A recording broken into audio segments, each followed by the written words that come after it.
안녕하십니까. 11월 7일 금요일 말씀 묵상 함께 시작하겠습니다. 오늘도 우리 가운데 계시는 주님께서 우리를 지켜주시고 올바른 길로 인도해 주시는 귀한 하루 보내실 수 있기를 간절히 기도합니다.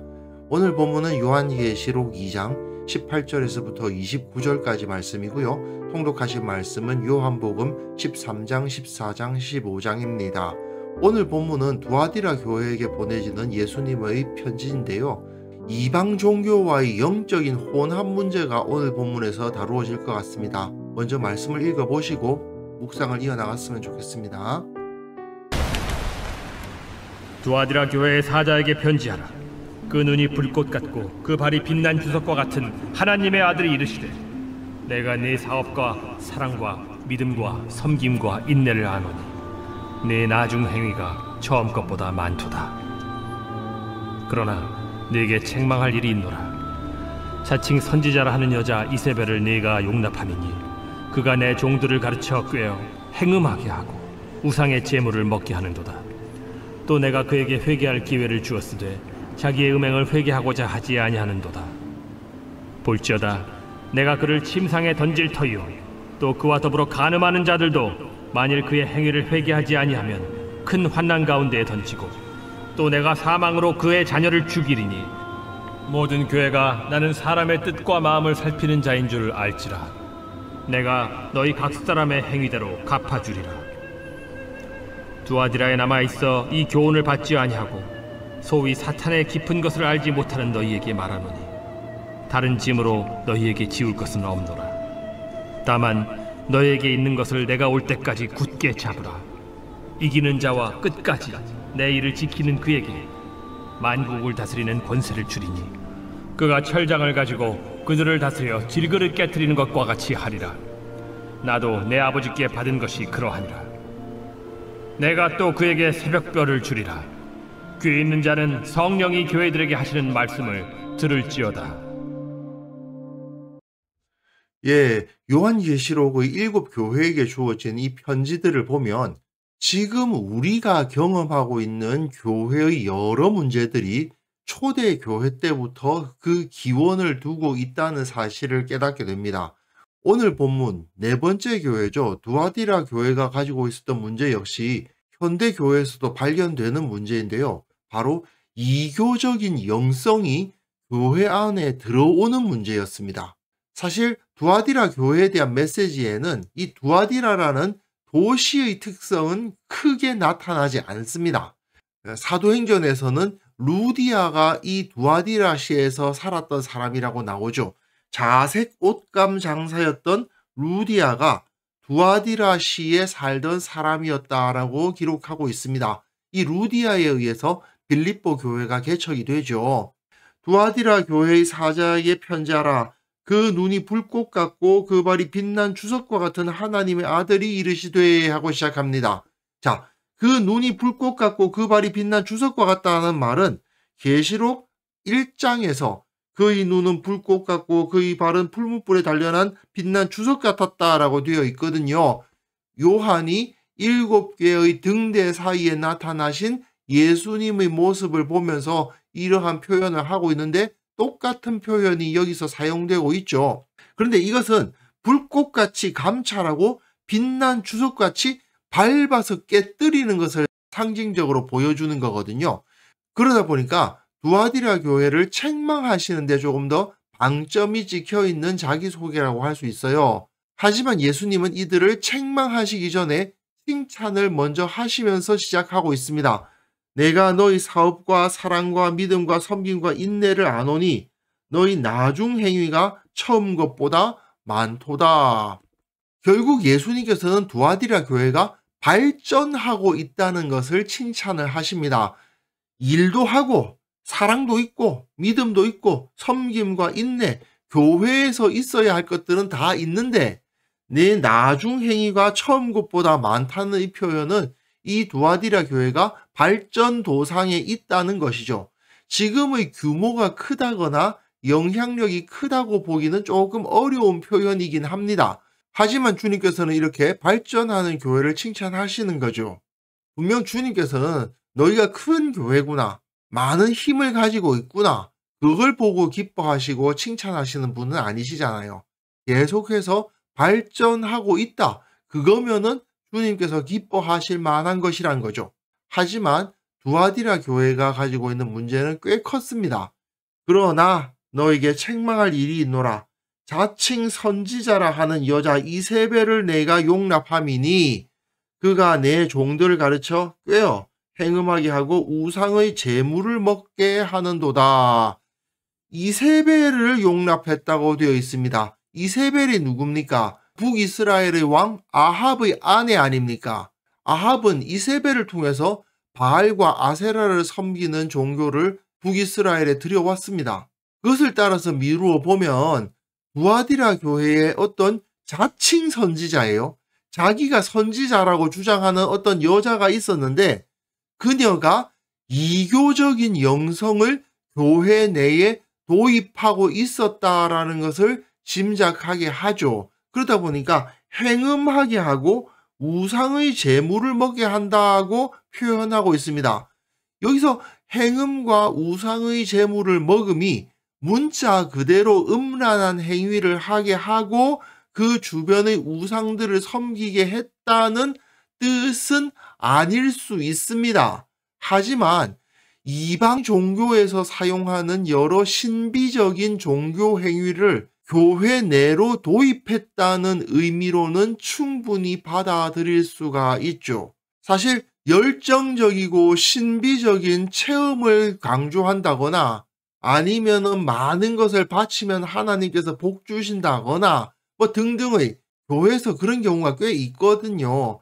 열정적이고 신비적인 체험을 숭상해서 그런 체험이 반드시 있어야만 된다고 주장하거나 또는 하나님께 제물을 바치는 정성이 중요하다고 주장하면서 헌금은 이렇게 드려야 되고 저렇게 드려야 되고 하는 식으로 막 정하는 것이 많거나 또는 뭐 기도 제목 종이에 적어 가지고 나무에 붙이고 하는 뭐 그런 그 일본의 신사에서나 할 법한 그런 행동을 하거나 등등 여러 가지 이방 종교적인 행동이 교회 가운데 들어오는 경우가 있는데 이 자칭 선지자라 하는 이세벨이 그러한 종교 행위를 두아디라 교회로 도입한 여자였다고 보면 될 것 같습니다. 또 내가 그에게 회개할 기회를 주었으되 자기의 음행을 회개하고자 하지 아니하는도다 되어 있는데 이것은 교회의 여러 지도자들에 의해서 이 여인에게 그것은 복음적인 것이 아니다라고 가르쳤음에도 불구하고 그것을 받아들이려고 하지 않았다는 뜻이죠.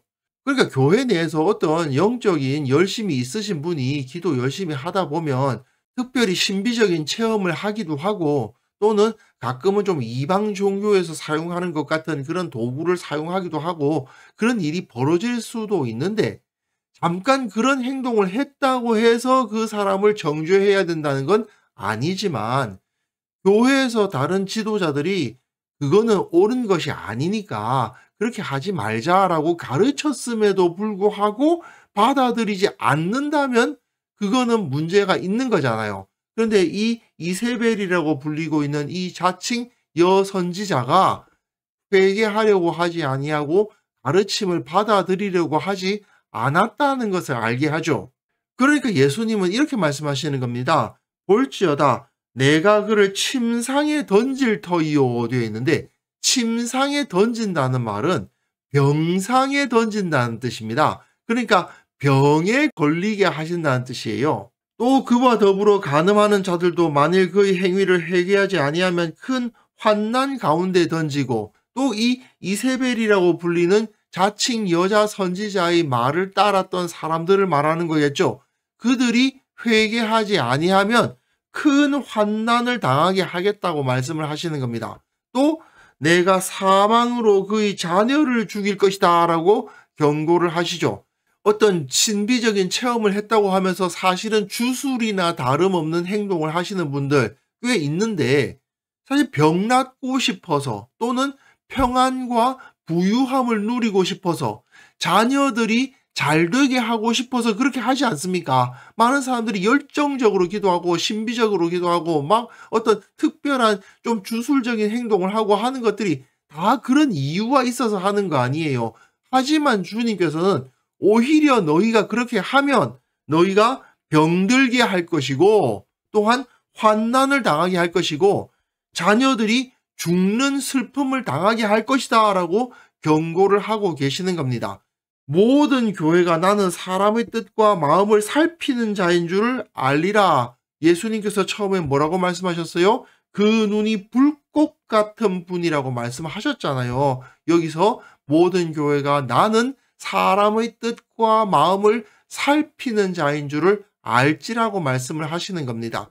내가 너희 각 사람의 행위대로 갚아주리라.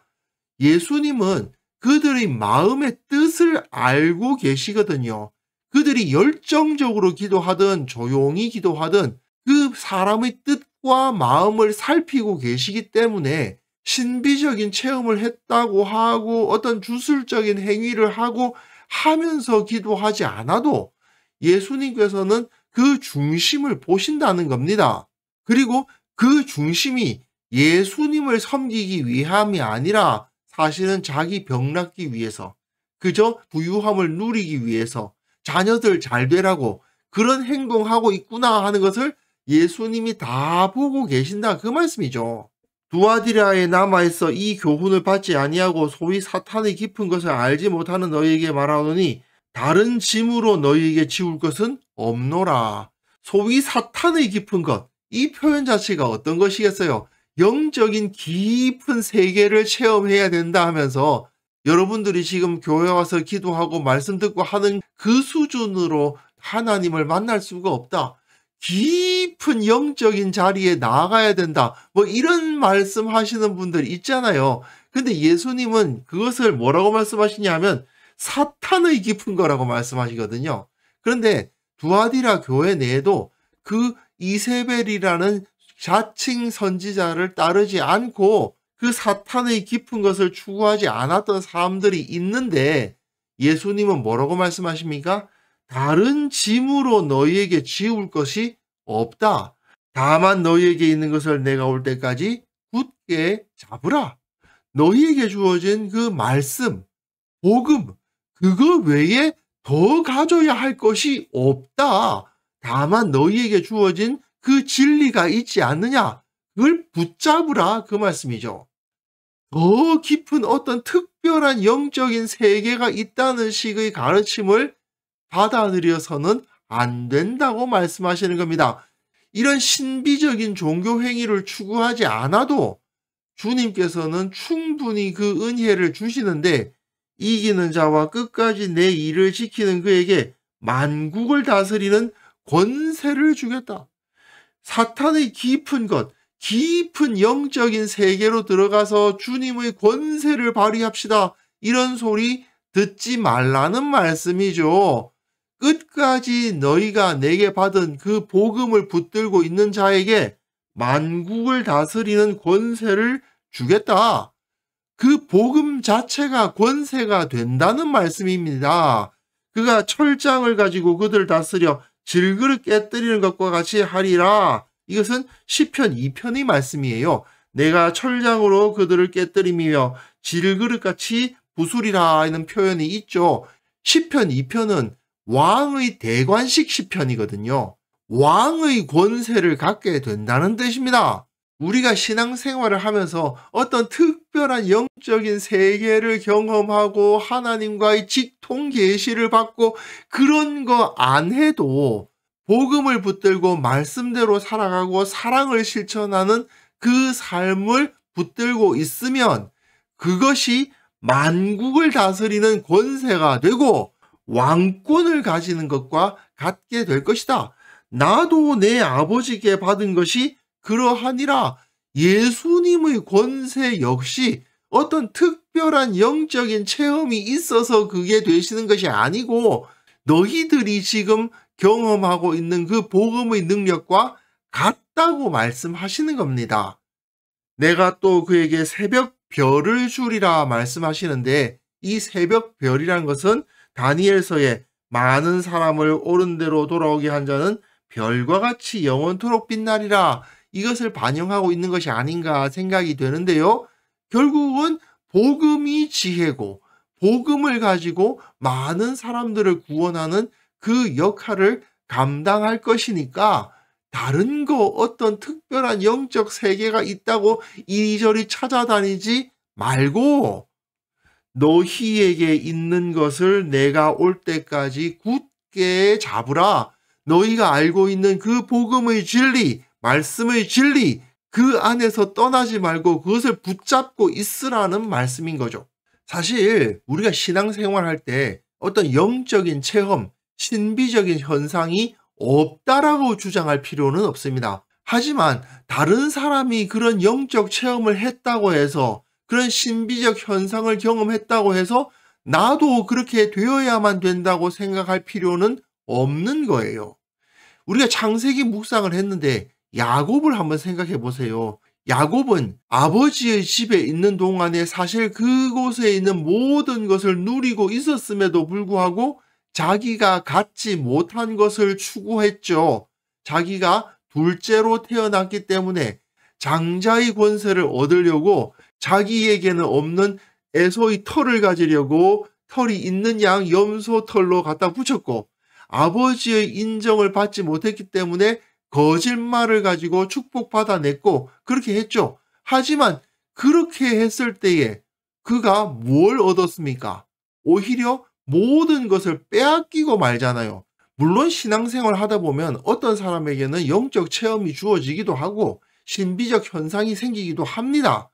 하지만 내가 그런 경험을 하지 못했다고 해서 나도 그런 경험, 나도 그런 권세를 갖고 싶어요 라고 할 필요는 없는 겁니다. 나는 기도할 때 방언이 안 되는데 나도 방언 받게 해주세요. 저도 환상을 보게 해주세요. 그거 사실은 어리석은 기도일 수가 있습니다. 왜냐하면 가장 중요한 것, 복음의 핵심은 이미 우리에게 주어져 있기 때문입니다. 복음의 진리가 우리에게 주어져 있기 때문에 다른 것이 굳이 있어야만 한다고 생각할 필요는 없어요. 중요한 것을 붙들고 있으면 혹시 필요하시면 주님께서 특별한 경험을 주실 수도 있고 특별한 비전을 보여주실 수도 있습니다. 하지만 내가 그런 거 경험해보지 못했다는 이유로 그것을 얻고자 추구하다 보면 정말 내가 가지고 있었던 중요한 것을 잃어버리고 만다는 거예요. 야곱처럼요. 무엇보다 말씀과 복음에 근거하지 않고 이교적인 영적인 체험이나 카리스마적인 능력을 추구하는 것, 교회의 영적인 혼란을 가져다 줄 뿐입니다. 그것 때문에 영적인 혼탁함이 일어나는 거죠. 그리고 그 정도가 지나치게 되면요, 오히려 불신 사회로부터 조롱을 받게 됩니다. 우리는 그런 어리석은 태도로부터 우리 자신을 지켜야 됩니다. 가장 중요한 것, 내게 주어져 있는 이 말씀의 진리를 주님께서 오실 때까지 굳게 잡는 것, 이것이 바로 우리들에게 주어진 사명이라는 사실을 반드시 기억해야 되겠습니다. 그래서 이 시간 함께 기도하실 때에는요, 내게 주신 말씀의 진리를 굳건히 붙잡고 그 진리 안에 거하게 하옵소서. 말씀에 근거한 진정한 영성을 가진 공동체를 이루게 하여 주시고 예수님의 모습을 따르는데 집중하는 교회를 세우게 하옵소서. 함께 기도하는 시간 가졌으면 합니다.